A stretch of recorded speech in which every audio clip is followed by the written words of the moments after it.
My husband said he had a surprise for me, a trip abroad leaving the very same day. I was standing in the kitchen, still not finished with my cup of coffee, when the suitcase was already placed by the door. I don't remember when I agreed to this trip. In fact, I don't remember ever being asked. He kept checking his watch, urging me to hurry, saying we didn't have much time left. There was something about the look in his eyes that made me uneasy in a way I couldn't quite explain. As I stepped out into the front yard to get into the car, our elderly gardener suddenly approached. He gently took hold of my wrist, his voice very low, almost a whisper. "Don't go. Please don't go." I smiled, pretended to nod, and walked toward the car. But when no one was paying attention, I turned back and disappeared. My name is Eleanor Brooks. I am 63 years old and have been married for more than 30 years. I have lived a quiet life with little turbulence. I have never raised my voice at my husband, nor have I ever caused anyone to worry about me. People often think I am gentle and easy to overlook, perhaps because I am no longer young. But there is one thing they don't know. I have never been weak. If you are listening to this story, perhaps you have also felt underestimated, simply because you stayed silent for too long. This is a place where we listen to real stories, respect one another, and learn how to protect ourselves. If you wish to walk alongside us, stay with this channel. From the outside, the marriage between my husband, Richard, and me was what many people would call stable. We lived in the same house for more than 20 years, in a quiet neighborhood where neighbors recognized one another and little ever changed. Richard had a steady job. I retired early and spent my time on small daily routines. No major arguments, no scandals, nothing that would raise questions among outsiders. However, that stability was built on countless decisions I was no longer making. At first, everything felt natural. Richard had always been good at organizing things. He enjoyed planning and liked having everything clearly laid out. When we were younger, I saw that as a strength. He chose the insurance plans. He handled the bank paperwork. He decided when the house needed repairs, when it was time to change cars. I grew accustomed to nodding along because everything he did seemed reasonable. Gradually, those decisions spread into more minor matters. He told me I didn't need to worry about the bills anymore because I tended to get confused. He said I shouldn't drive far because my reflexes weren't as sharp as they used to be. He scheduled my medical appointments for me, then reminded the doctor that I had been feeling a bit tired lately. Everything was said in a caring tone, gentle, as if he were simply taking care of me. Whenever I objected, Richard would smile. Not a mocking smile, but the patient kind adults use when listening to children say something unnecessary. "You're overthinking it, Eleanor. You really did forget. Maybe you need to rest more." Those phrases were repeated often enough that I began to wonder whether I was truly making a change. Our mornings always began the same way. Richard woke up earlier than I did, made coffee, and read the news on his tablet. I prepared breakfast, simple dishes he was used to: eggs, bread, fruit. We sat across from each other, exchanging a few words about the weather, a neighbor who had just sold their house, and the city's decision to raise taxes again. Safe conversations, nothing worth arguing over. Sometimes I meant to discuss my book club and the novel I had just finished, but Richard would often interrupt, not intentionally, but always at the right moment. He would shift to another topic, one he found more important. I grew used to stopping mid-sentence. The book club was one of the few places where I felt truly heard. Once a week, I met with a few women my age in the community room where we discussed books and shared our life experiences. Richard never openly said he disliked it, but every time I got ready to go, he would remind me that I should rest, that I had already been out a lot. I looked a little tired. Slowly, I began checking my own memory. I wrote down small tasks. I put my keys in the same place every time. I tried to recall whether I honestly forgot things the way Richard said I did. Some days, I felt perfectly fine. Other days, I felt unsettled, simply because he looked at me a little longer and repeated a question I had already answered. Our neighbors still greeted us as usual. Richard always answered for me. He said I couldn't hear well. He said I forgot people's names. I stood beside him, smiling, not correcting him. I didn't want to make things awkward. Looking back, there was no single moment big enough for me to point to and say, this is where everything went wrong. There were only many small moments, one after another, slowly pushing me to the margins of my own life. And because it all happened in silence, I failed to realize that it wasn't care. It was a replacement. After turning my back and walking toward the car, I didn't go straight back into the house. I slipped around the back path, an area Richard rarely paid attention to, and opened the door to the small guest house, tucked along the line of trees at the far end of the yard. It had been built years earlier, when we thought our children and grandchildren would come stay more often. That never happened. It was almost forgotten, except for the times I went there to read or store things we rarely used.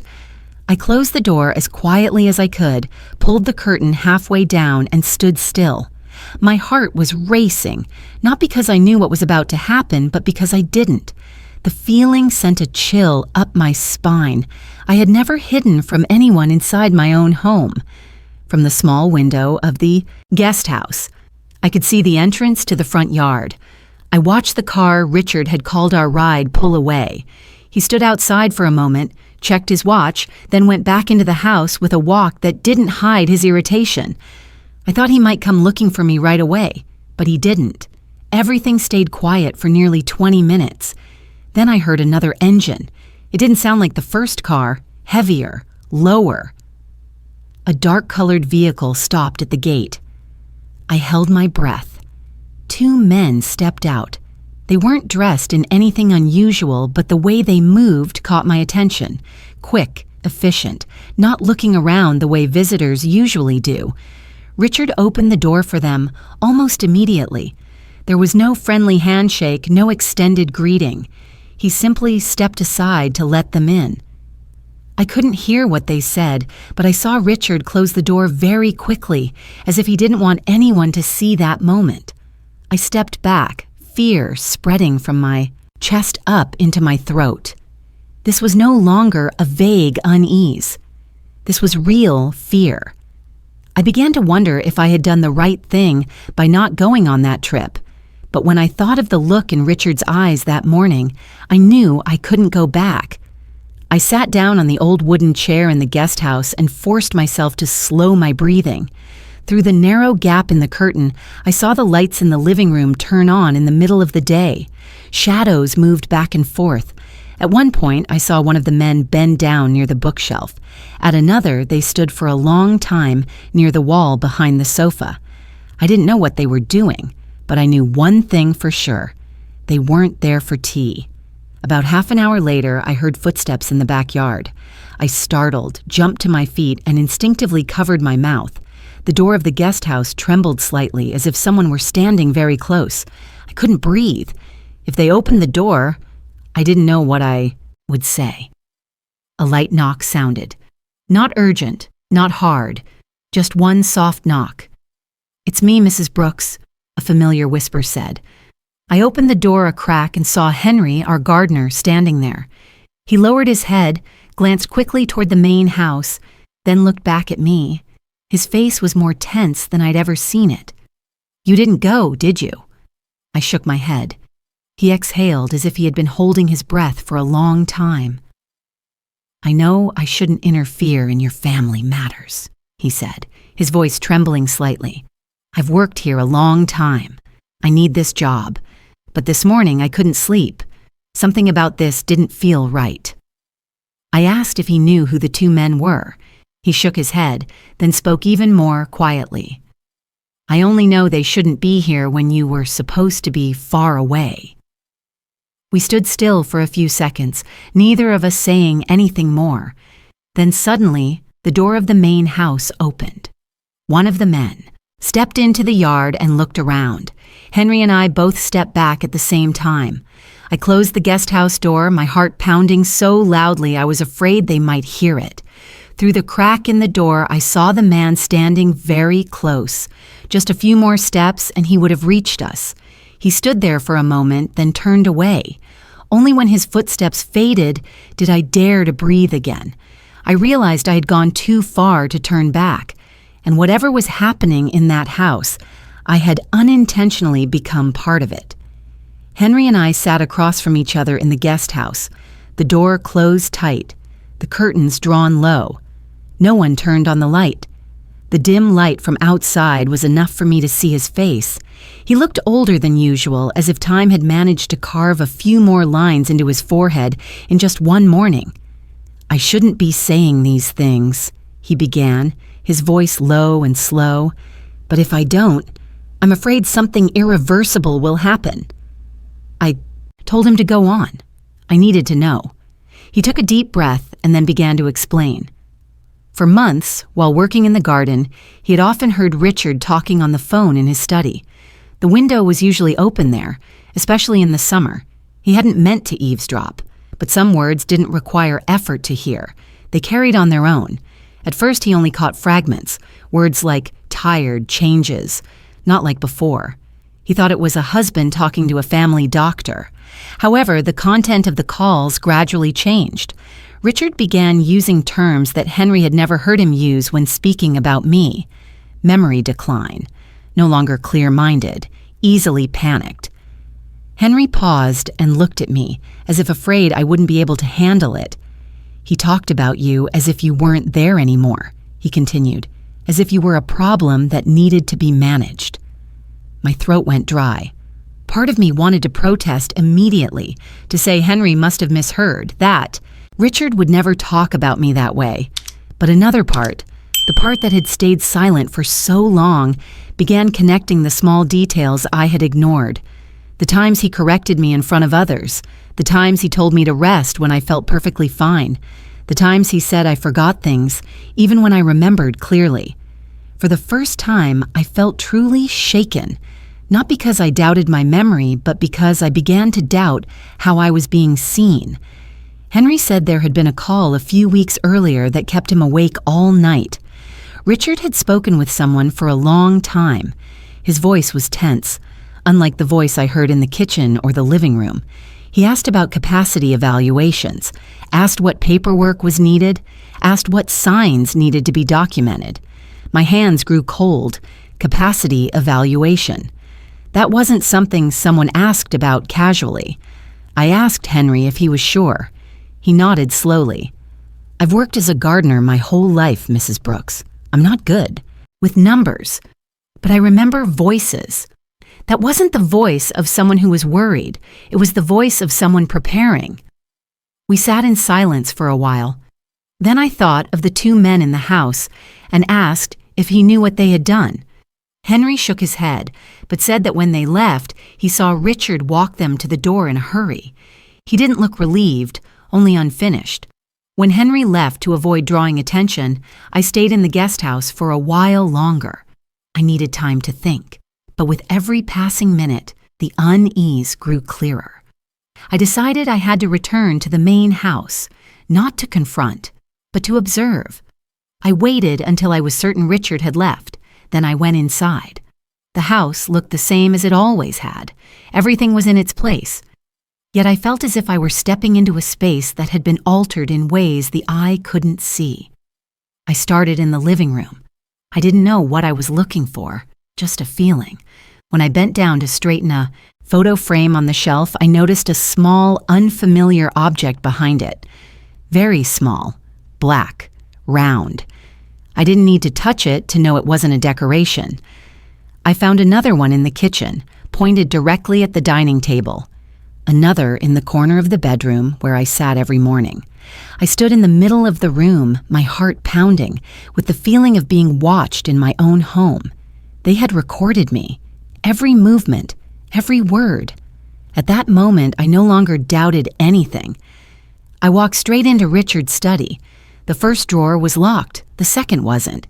Inside were stacks of papers I had never seen before, letters, copies, statements. I saw my name and numbers that forced me to sit down, the inheritance from my parents. It wasn't what I remembered.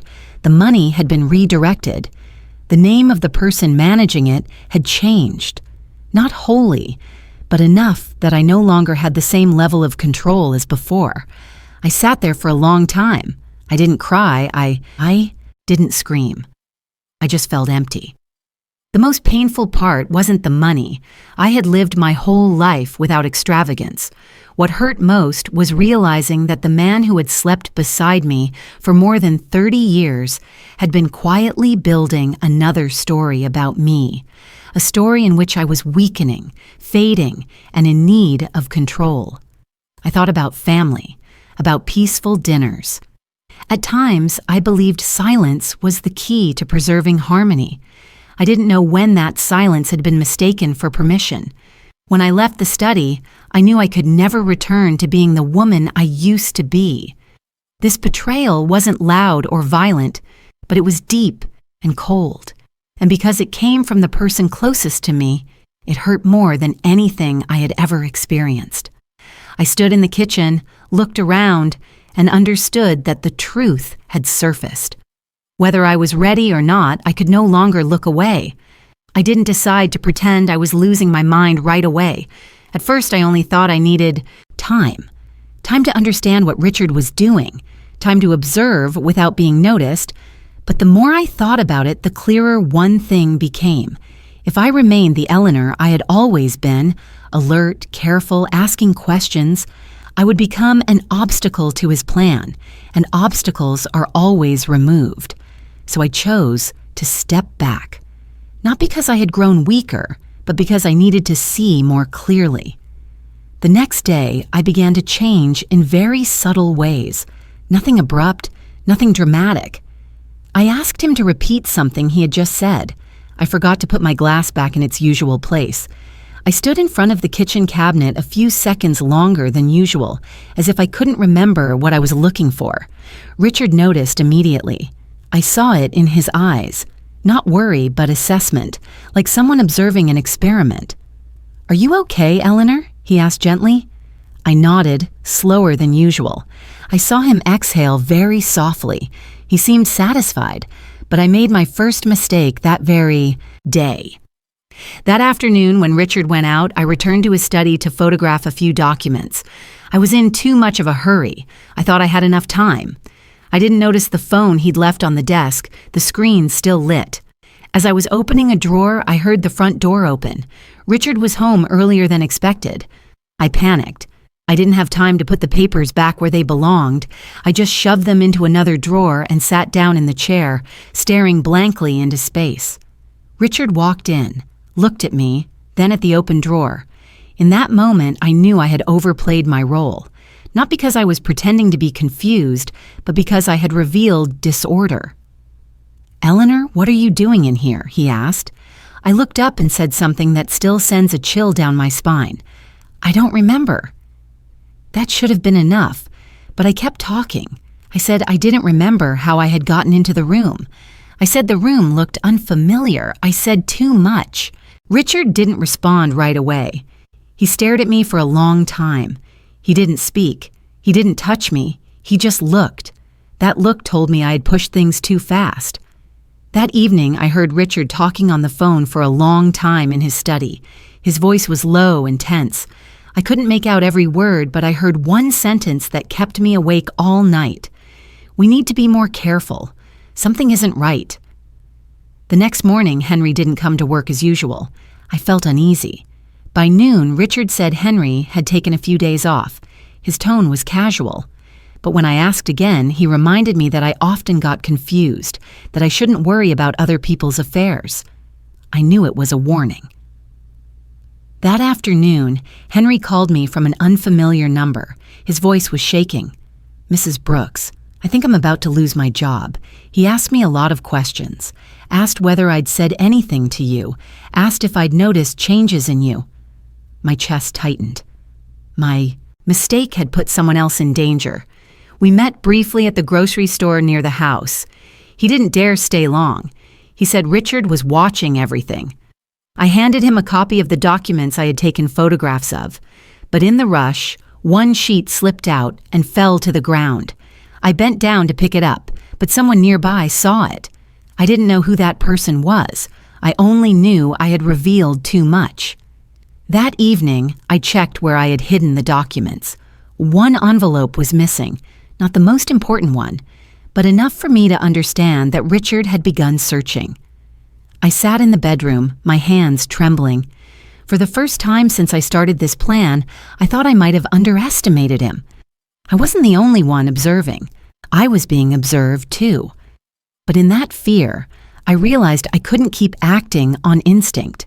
I needed discipline. I needed limits. I needed to learn how to appear weak without losing clarity.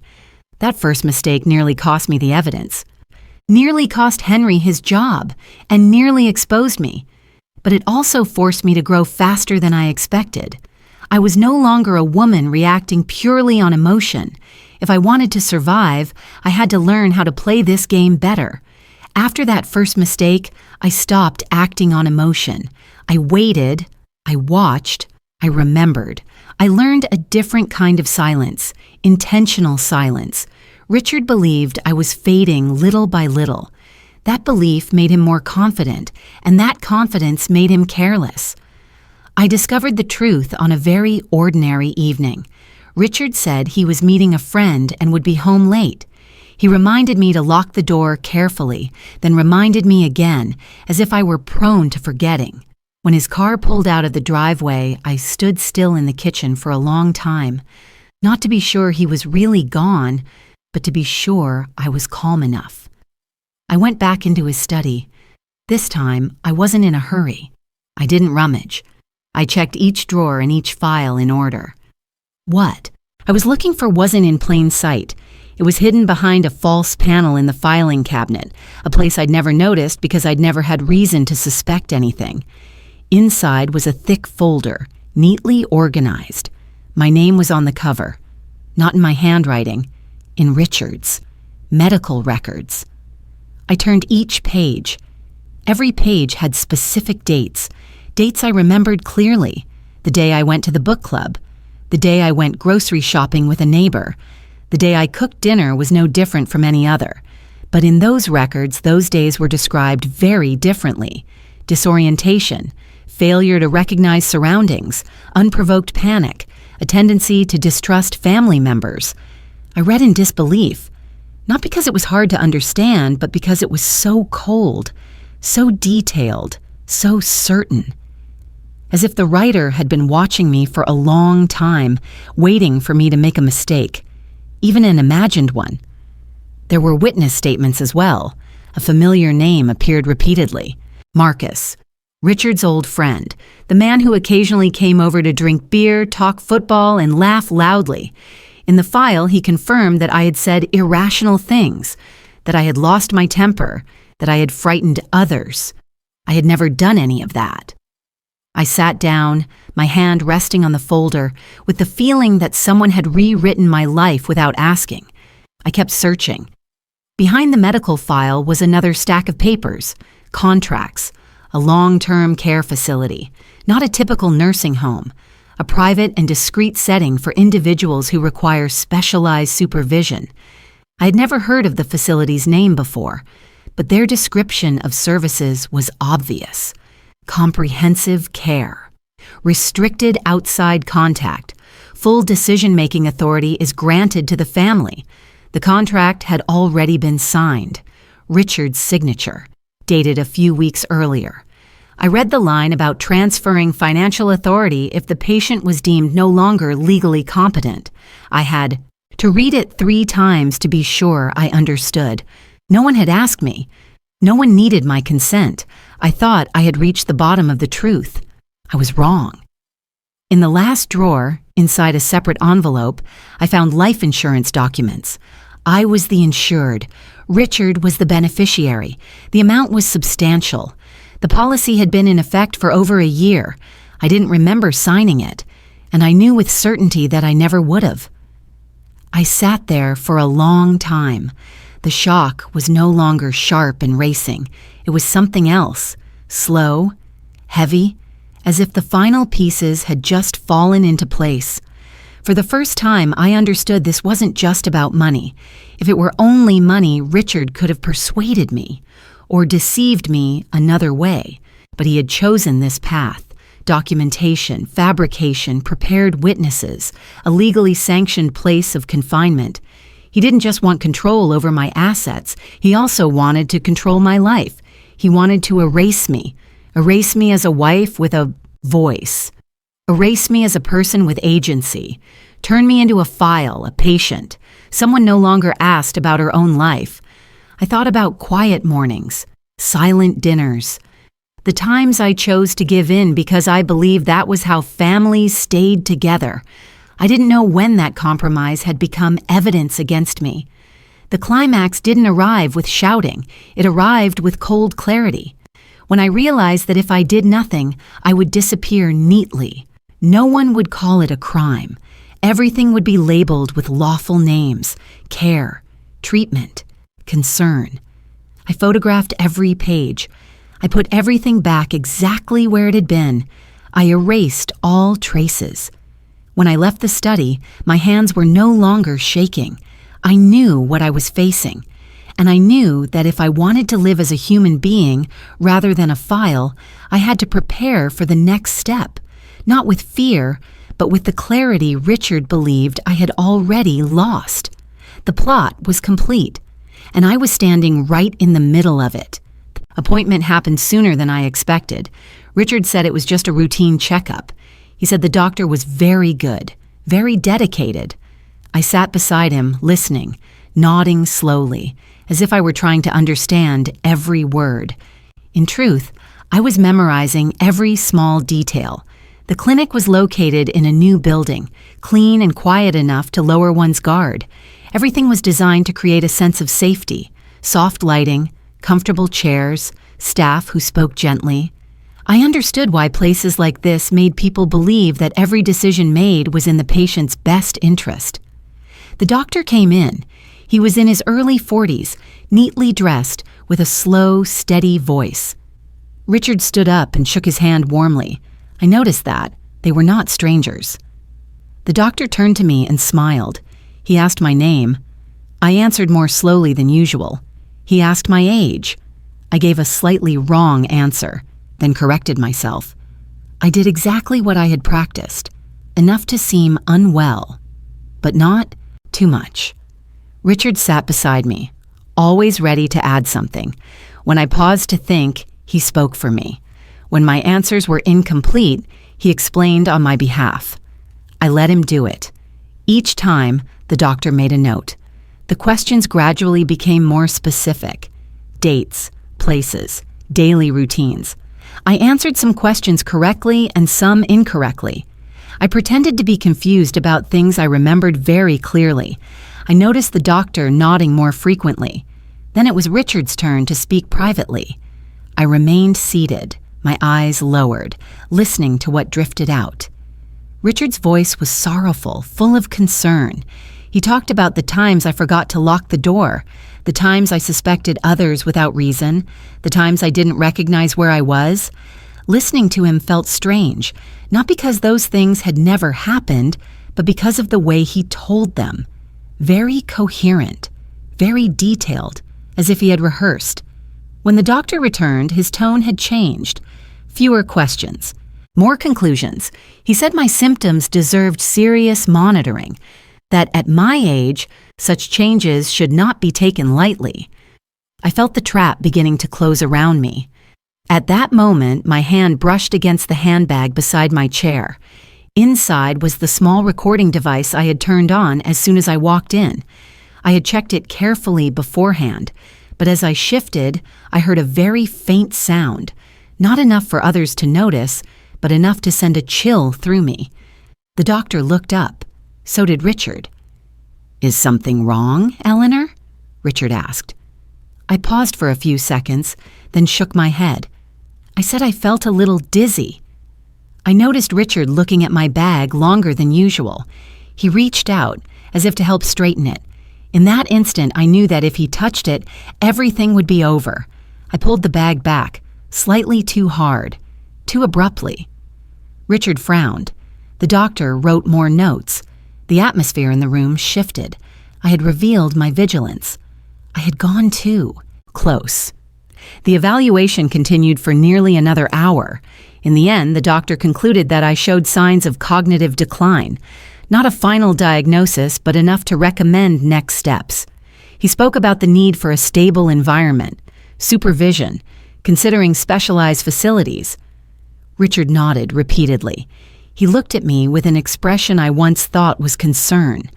Now I knew it was the look of someone who was about to achieve their goal. I understood that if I left the room without taking action, the next step would happen very quickly. I stood up, not rushed, not panicked. I said I wanted to ask something. The doctor gestured for me to speak. I took out a few copies of documents, not all of them, just some. I placed them on the table. I said I had found these records at home, that I did not remember ever agreeing to anything written in them. The doctor glanced at them. Richard reacted immediately. He said I was confused, that I had forgotten earlier discussions, that my bringing these papers was simply part of the problem. I looked at the doctor. I said I wasn't asking for a conclusion at that moment. I was asking for one thing only. Before any decision was made, I wanted an independent evaluation, not a family acquaintance, not someone who had heard only one side of the story. The doctor fell silent. Richard's tension was visible. In that moment, I knew I hadn't won. I had only slowed something inevitable if I wasn't careful, but I also knew I hadn't lost. When we left the clinic, Richard held my hand more tightly than usual. He said I had worried him. His voice was gentle, but his grip was not. I sat in the car, looking out the window. I understood that the water had reached my neck, and if I didn't act more decisively, next time I wouldn't have the chance to stand up and say anything at all. I didn't wait long. That very evening, when Richard thought I was tired and had gone to bed early, I took my phone and called the number Henry had given me earlier. It belonged to a social services office in the city that specialized in cases involving older adults at risk of abuse or unwanted control. I didn't speak at length. I said only what needed to be said, that I feared for my safety. There were medical documents that I had not signed. There were signs of surveillance in my home, and that I needed protection before any legal decisions were made on my behalf. The woman on the other end did not interrupt. She asked only particular questions: name, address, age, whether I was alone, whether anyone was holding my identification documents. When I finished answering, she said one sentence that told me I had done the right thing. "We will come speak with you in person." 2 days later, as Richard was preparing to take me back to see the doctor, the doorbell rang. He opened the door with the familiar irritation he showed when something disrupted his plans. But when he saw the two people standing outside, his expression changed completely. A social worker and a police officer. They introduced themselves briefly. They said there had been a request for a welfare check concerning me. They said they needed to speak with me privately. Richard immediately objected. He said I wasn't well. He said I was often confused. He said everything was being handled by a doctor. The social worker looked directly at him.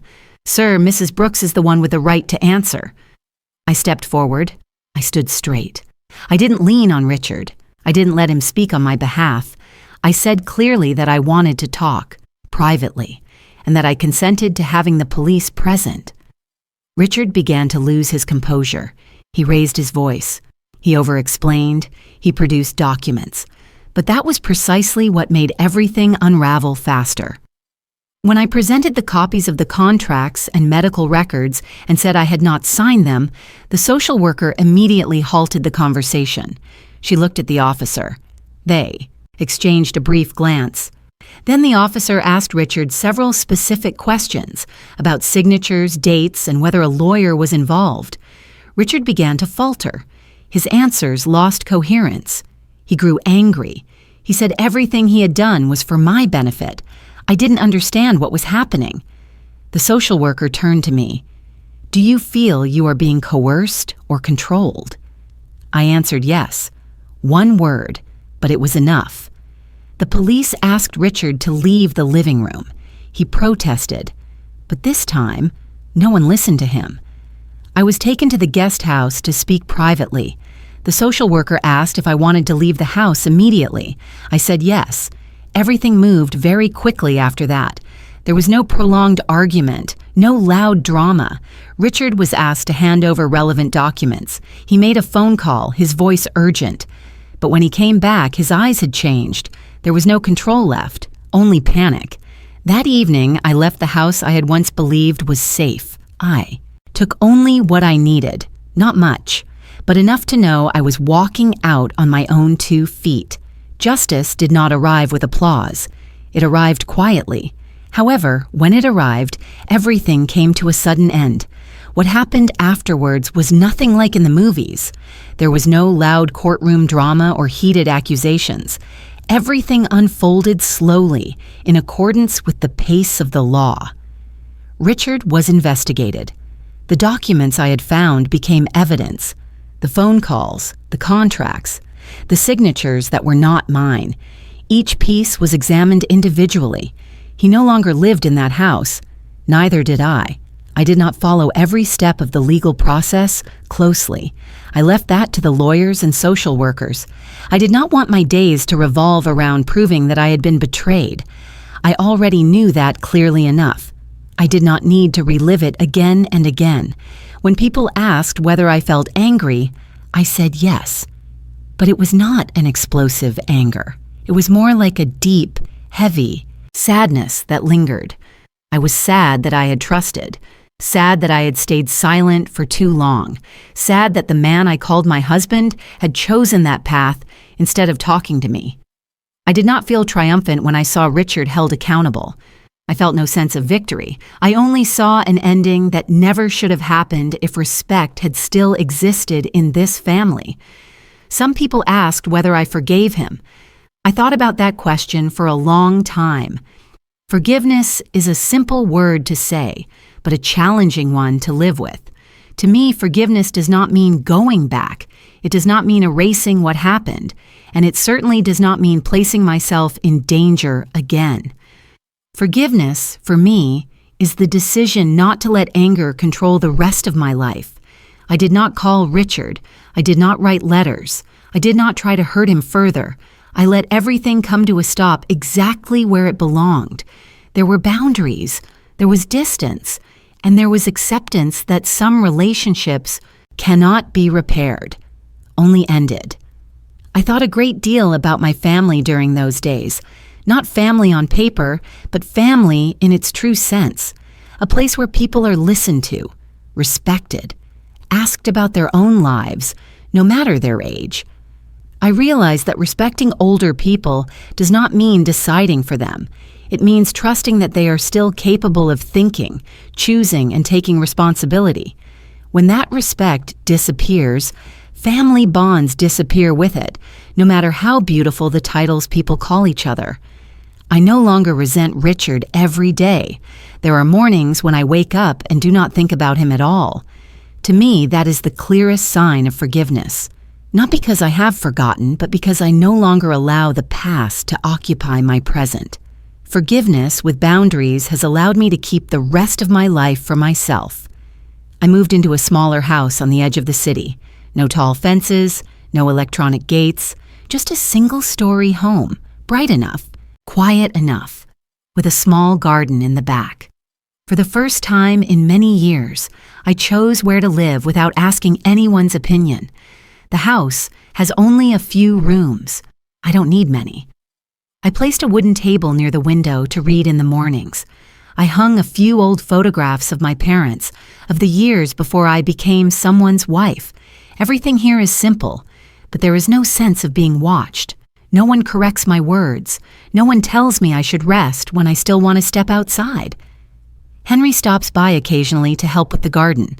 We talk like two long-time acquaintances, without a hint of caution. He does not ask whether I remember things. I do not have to prove that I am fine. That respect brings me more relief than anything else. Gradually, I began helping others, not in grand ways, just by listening, just by sharing my story when someone needs it. The social workers introduced me to several other older women.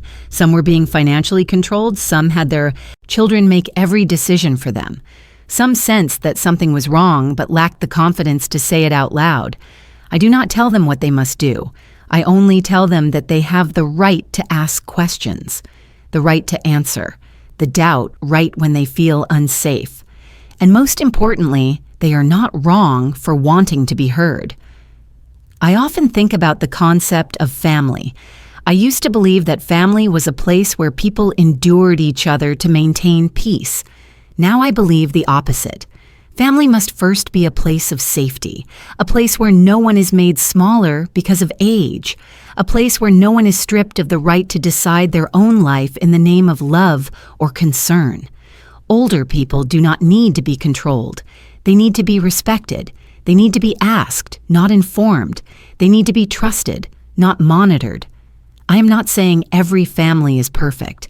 However, I know one thing for sure. When respect disappears, family bonds begin to crack, no matter how peaceful things may appear on the surface. My new life is not loud, there are no grand plans, but every day that passes belongs to me. I eat when I am hungry. I sleep when I am tired. I read late into the night if I want. I call friends without having to explain myself. Those small things, which I once overlooked, have become proof that I am living in alignment with myself. To me, family is no longer a fixed structure. It is relationships built on respect. And wherever respect exists, that place deserves to be called home. Some afternoons, I sit alone on the back porch, watching sunlight touch the low branches in the garden. Nothing special happens. No phone calls, no plans to complete. And it is in those quiet moments that I realize how far I have come from the place that once frightened me. I am not telling this story to prove that I am stronger than others, nor do I believe that everyone in my situation would make the same choices I did. Each person has different limits. Family has its own bonds that outsiders cannot fully understand. But I wonder, if you were me, what would you have done that morning when the suitcase was already packed, when the trip had been decided for you, when a stranger took your hand and told you not to go? Who would you believe? What would you believe? And more importantly, would you believe yourself? Perhaps you have never faced a plot as large as mine, but maybe you have ignored a sense of unease because you did not want to make things complicated. Maybe you stayed silent to keep the peace, even though you knew you were not being respected. Perhaps you once thought that age meant you should relinquish your right to decide. I do not have the correct answer to all of that. I only know this. If I had not paused that day to listen to myself, I would not be sitting here now, telling this story. Life does not always give us clear signs. Sometimes it is only a tiny feeling, a hesitation, a sentence that does not sound right, a glance that is too hurried. If you are listening to this story and feel something familiar, perhaps you don't need to take any action immediately. Just begin by asking yourself one question. Am I being respected as a whole human being? And if the answer is no, perhaps it is time to listen to yourself a little more closely.